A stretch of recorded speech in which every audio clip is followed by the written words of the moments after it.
And with us, we have an absolute beautiful and amazing community member. I'm so, so excited to be talking to our wonderful Jennifer Regular, who's joining us all the way from the other side of the world from where I am.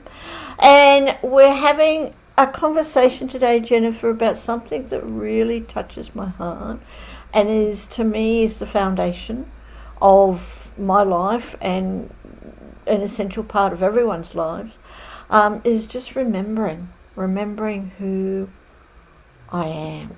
So thank you so very much for joining us. It is an honour. It is a true honour to be talking to you today. So, tell us a little bit about yourself and tell us about your journey or how you got to remembering who you are. Thank you. Thank you, Sophia. And this is truly a beautiful and sacred community to be a part of.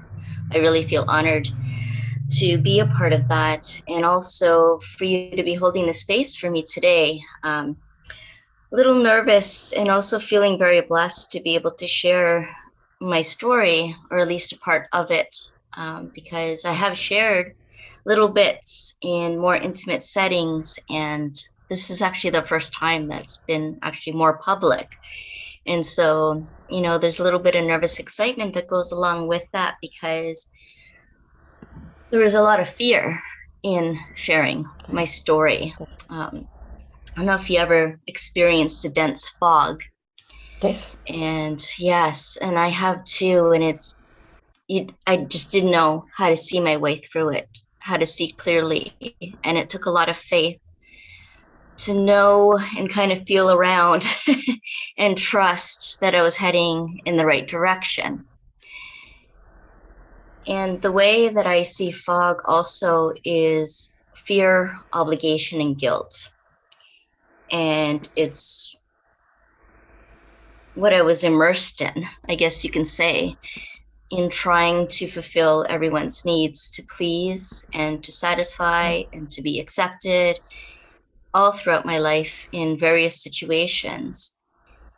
And what I realized is that wanting to serve others from that way was fear-based. And it was through obligation and guilt, or needing to, and almost like an ego that they needed me, and in my work and my marriage and my family, otherwise, everything would fall apart. And yeah, there's some self-importance around that. And then being stuck in that kind of fog, for myself, and that I've witnessed to my clients and others that I've served, that it dispirits us.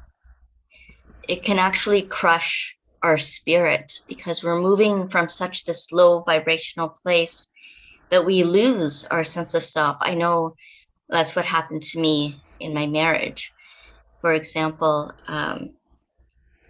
it was July 14th, 2006, that I had decided to leave my husband.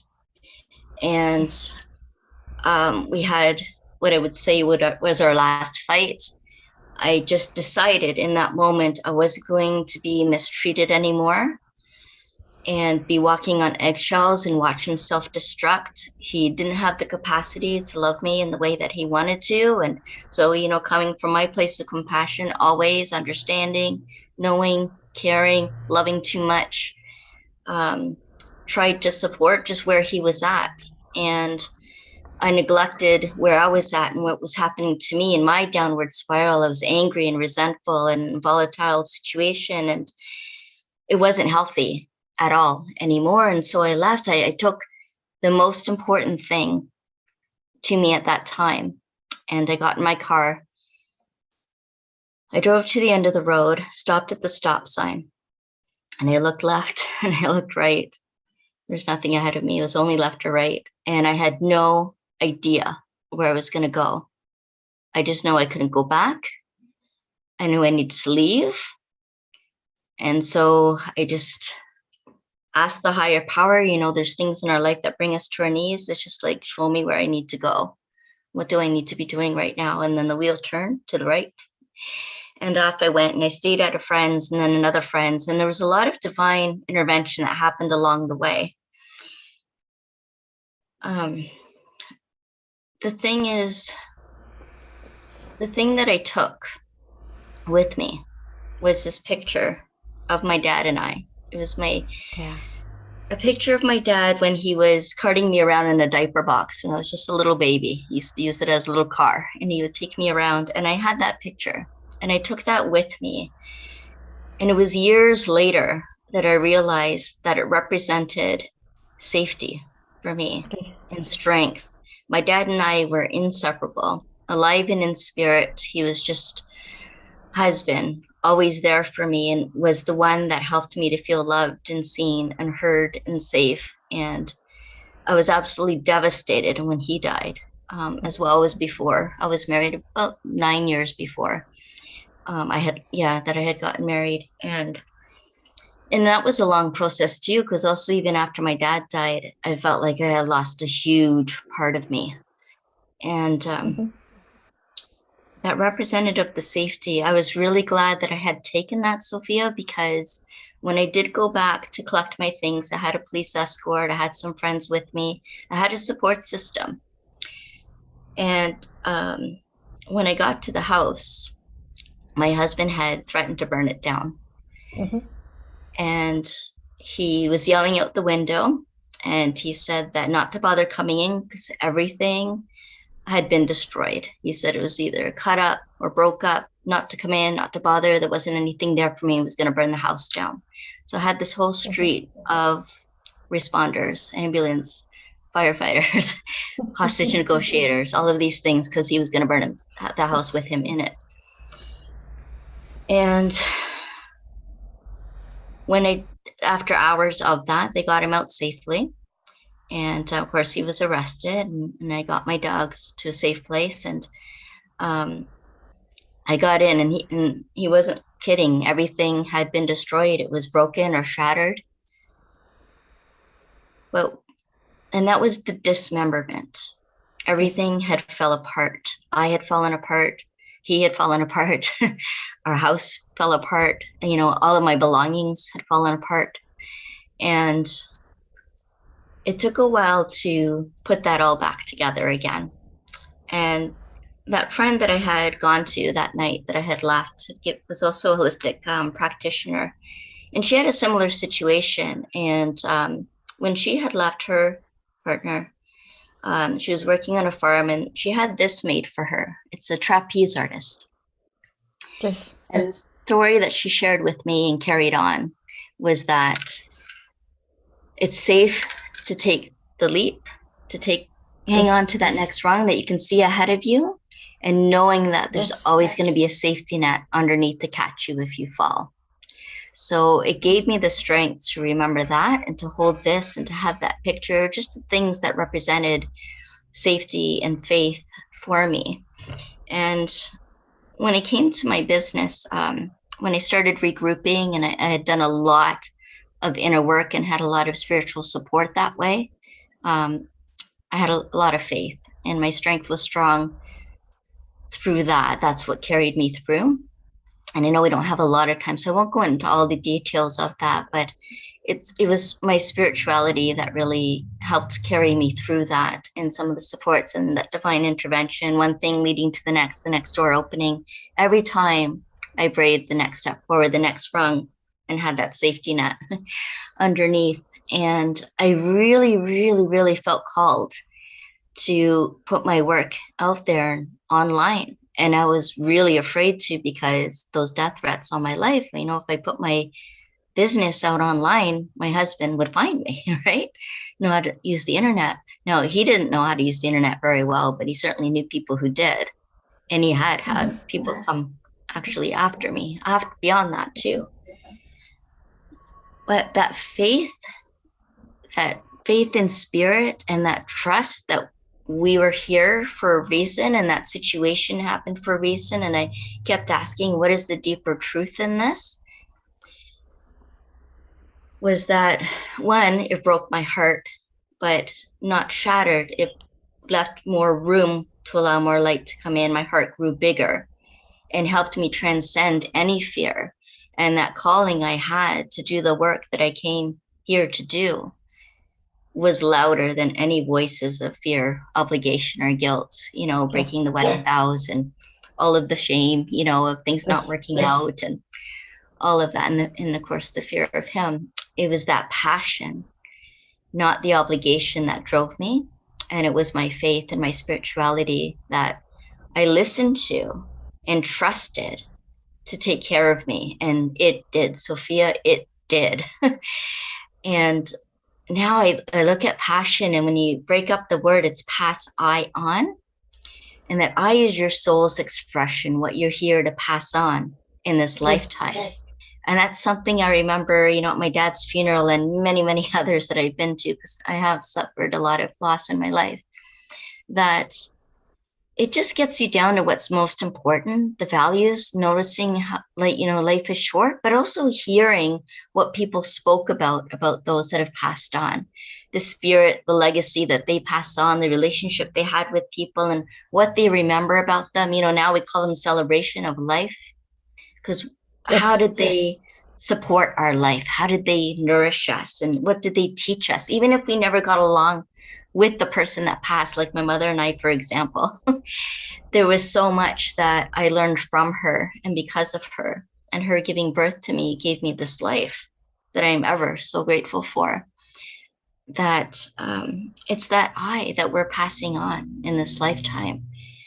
So that's one of the things I talk about now, is moving from that place of passion rather than obligation, and seeing through that fog.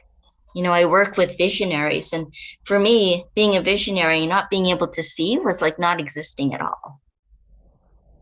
And so having the courage, gathering that strength to be able to see again, to dream a new dream, and to have a fresh start, and be open to the possibilities that if one thing didn't work out forever the way that we had thought, there's a million other possibilities out there, and to always be open to that.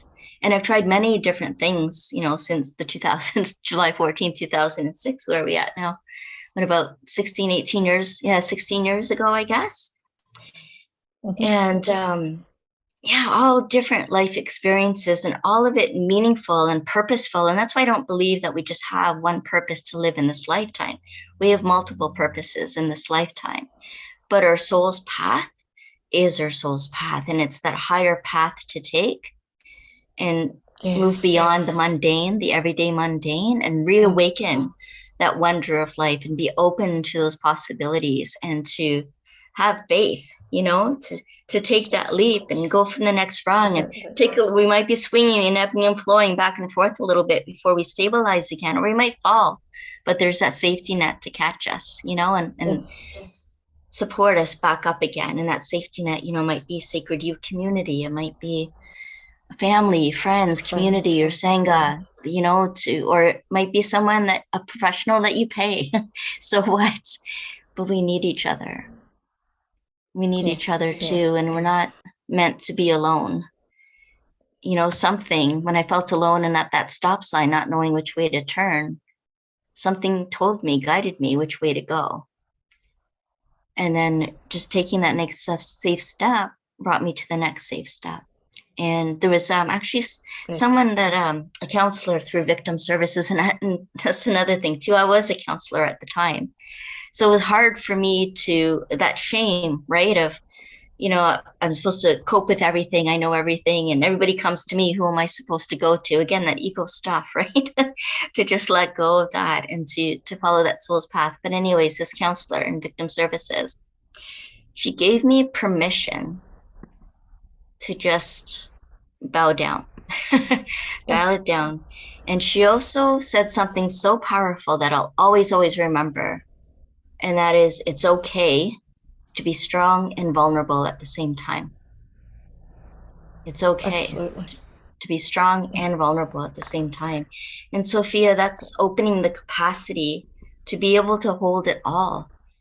To have the joy and the sorrow and the pain and the defeat and the shame and the guilt and the wonder and the innocence and the love and all of those things. But it also helped me to embrace my power. And that's how I remembered gathered back, all those parts of me came back into alignment, and was be able to move from that strength and that space to show up in the world and not to be afraid or ashamed or to have shadows cast on me, to be able to shine my light. And light is actually an acronym for living in God's highest truth. Wow. Love that one too. Yeah. Yeah. And that light helps us to feel lighter and supported and free to take 100% responsibility for our lives and the decisions we make. And sometimes we have trouble trusting. I know I did trust myself and my decisions after that, thinking everything was perfect and great and wonderful, and being okay with making new choices and new decisions and being open to new experiences and to be able to dream a new dream. And so now I light the path. They call me the soul illuminator. And that's what I'm meant to do. And it comes from a place of humility and just doing what I came here to do. And that's my story. Wow. I mean, thank you. Thank you so very much for sharing that, and it certainly touched my heart and opened up my heart, and I know that it's going to do the same for many women, for all the women who are watching us now and for those who watch the replay. And I'll certainly be sharing your story, Jennifer, because it is such an inspiration. I mean, you are an inspiration to go through what you did, in your marriage and your husband, and to share that with others, because there are so many women in today's world that that do leave their marriages and don't know where to go, have got nowhere to go, and don't know if they should turn left or right or things like that, or are in situations where they're not sure, or they're not ready to take the steps that you did. But with that inspiration, I just want to honor you and thank you for sharing that.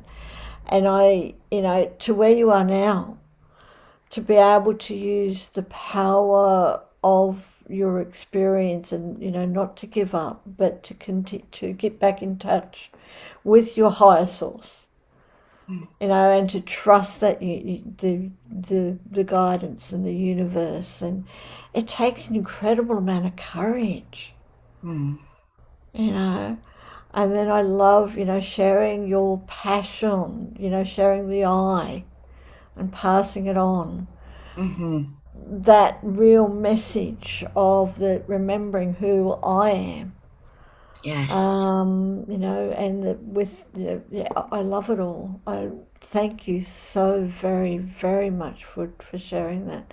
And I've been going to ask you so many questions, but now, like, just by sharing it, it's like, yes, what did you use those initial steps? Those initial steps to go from such a devastating or traumatic experiences, and having to go back to your home with backup, but even just having to go through that, to getting to where you are now. It's incredible. So thank you so very much for sharing your journey, for sharing that, and now bringing it to the world. And I totally agree with eliminating the path for others, lighting the path, showing the people that there are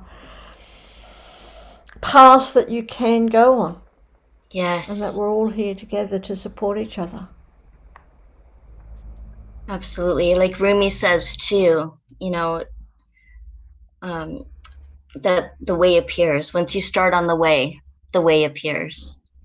You might not see it all right away, but it's just taking that step and seeing the light on the path and knowing there's a brighter road ahead. Yeah. Yeah. Yeah. Yeah. Yeah. So thank you. Thank you for sharing that. It's like I said, it's if we can help you touch the lives of even one woman, Mm. and sharing that with the ripple effect of helping so many other women out there, and not just women, but men too, because men are Absolutely. find themselves in difficult situations as well. Yes. Um, but yeah, it's just an honor. And what about now, Jennifer? If I can ask, like your whole life, your journey of your life in the past 14 years, and everything that you've experienced before that. Like, what are the most, if I can say, what's the, what are the most important lessons that you've learned in your journey? That we are 100% responsible for our lives and to embrace our power to make new choices and Yeah. new decisions and to dream a new dream. And that we have the power to direct the life that we are meant to live. And it takes freeing our spirit to do that, to be guided by that, to remember that we are spiritual beings having this human experience and that we volunteered to come here Yeah. and have this human experience. And so to ask, what is the truth in this? What is the blessing? What is the gift? To unpack that gift, because that is your medicine moving forward. That is what's going to support you and heal you and give you the strength, continuing to move Yeah. forward and to continue to evolve through that. And that life is not linear. So many pivots I've taken, and I know that others have too. And there's real beauty in that. There's honor in that. And we can reawaken the wonder of what's around the corner and not be Mm-hmm. afraid of it being something bad, to be, I wonder what that is. I wonder what that is, approaching it with curiosity, courage, and compassion, being gentle with ourselves through this process too, especially honoring the space between Mm-hmm. and recognizing how much healing and integration and power is cultivated in those transitional spaces. And again, being open to those possibilities, you get to make new choices and new decisions. And there's nothing wrong, again, being strong and vulnerable at the same time, like having the strength to continue Yeah. on and the vulnerability to ask for help, to reach out and get the supports that's needed, and those allies along the way to help you along, to ask for directions along the path. Absolutely. Mm-hmm. Yeah. Yeah, yeah, thank you. And I really like how you say that that it is okay. We are allowed to be strong, to continue, but also to be vulnerable and allow ourselves to be helped, because we're all here together. We're all here to help each other. One Yes. of our sayings is, we're not meant to be alone. Mm-hmm. That we have a community around us, whether it's the Sacred You community or a family community or friend Yes. community. We have communities that we can reach out and get support from. Ask for help, and that is also just asking. It's having the strength. It's showing that courage to say, "Hey, I need some help." Yes. Yeah, Yes. yeah. So thank you. And now you're able to help other women and to light their path. Yes. Women and men, however Yes. you identify. Every Yes. human. No matter what. Yes. Yes. Yes. We all have a mission Yeah. to fulfill in this Yeah. lifetime and to make the impossible possible. Create global impact. That's what I'm all about. We get to direct our life to be able to do that. And there's like I said, a lot that can dispirit us and condition us to have to follow some other rules, but we also have choice. We are responsible for our own lives. Yeah. Mm. We are, and that's the biggest thing when we, when we take that responsibility, that Hmm. ownership for our lives, we can step into our power, Yes, and say, well, okay, this is my life, and what do I want to do about it? that's right. And then we've got the beautiful people like yourself who can help us or help others too, to find out what we want to do and to know what type of path we want to walk Hmm. and go on and stuff. So, people, we will be putting all your links in um, the comments once we finish for everyone. But tell us first of all, I've got so many questions, and we're going to be here for a long time if we Oh, okay. maybe. But one of the things that I'd like to ask first of all is, you do have a gift that we will put in. Tell us a little bit about the gift that you have. Yes. I think the one that I gave you was the guide to living with passion and purpose. Is that right? Okay, perfect. The So Yes, the this guide to Pathfinder. living with passion and purpose is basically what I've been talking about. It's not just about finding your purpose or trying to figure out what that is. It's actually living your passion, what you're here to pass on. Yeah. And Yes. that purpose is just feeling the feeling that you bring to it, that you are here for a reason. Who you are makes a difference. And that's being on purpose. So living with passion and purpose, this is a guide to that. That's what I'm offering. Yeah, you can just Yeah. download that. Yeah. Yeah, I have the link Yeah. there for you. Absolutely. Yeah, thank you for that. We'll be putting all those links in. And of course, if anyone wants to connect with you as well, we'll put all those links in your calendar links and all your other links in there too. And Thank I'm you. really looking forward to that. And Jennifer, one of the other things that I'd like to share too with everyone who's watching, whether it's the replay um, or live now, is that of course you're our beautiful blog writer. And Mm. I really love reading your blogs, and you can say you know that it comes from that sense, from your sense of passion. That you're Thank you. I'm so passionate glad you're about what reading you them. want to do. Yeah, they're there to inspire. Actually, one of them is about the trapeze artist. Actually, is one of the blog posts on Yes, that on the Sacred Community blog. yes, yes, and we'll be putting those links in there too. But has that been something that you've experienced all your life? Like how, from where you've been to where you are now, how do you continue on the to experience you? How do you continue to be passionate in every day I'll show you. and to follow your purpose? I do this. I now open to the divine presence moving through me in service to humanity. Show me, guide me. Surrender. Surrender. For your spirit to direct the life that you're meant to live. Yeah, yeah, Mm-hmm. wonderful. Thank you so much. Would that be we've talked a little bit before about our community, and not just our community, but the people of the world, especially the young people coming up now and growing up. And as it's not an easy world to live in. We have challenges on a constant basis. Mm-hmm. So if you could leave a legacy for the people of the world, the children of the world, what legacy would that be? To hang in there.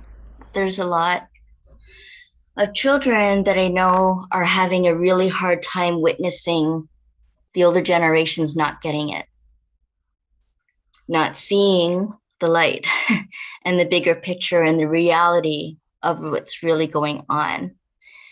And I know a lot of them are frustrated and want to give up. Some are, Yeah. many are suicidal. Yes. And I just want to say that's why we need you. That you are here to show us, to guide us, to educate us, to shine the light for us when we can't see it, and to hold that we need you. And for anyone that are surrounding those children, whether they're parents, extended family, teachers and so on, nurture those gifts, help them bring that up and to be able to express that, because they are our way showers. Yeah. Yeah. Thank you. And I just want to again honour you for sharing that. Is, you know, if I can imagine the whole world, you know, if we all just remembered who we are. One of Yes. my you know, motto's favourite sayings, I think it was Anina Majani, is remembering the magnificence. Remembering, as you know, as you're saying, remembering the I, remembering who Yes. I really am. And shining that light, allowing that light, the I-ness, the lightness, shining through. So thank you so Yes. very much for joining us. Thank you. It's been an absolute honour. And again, for everyone who is watching us, or either live or on the replay, we will be putting all the links, all of Jennifer's links, in the comments. So do click on them and do connect with Jennifer. Thoroughly recommended. You take care. Thank you so much.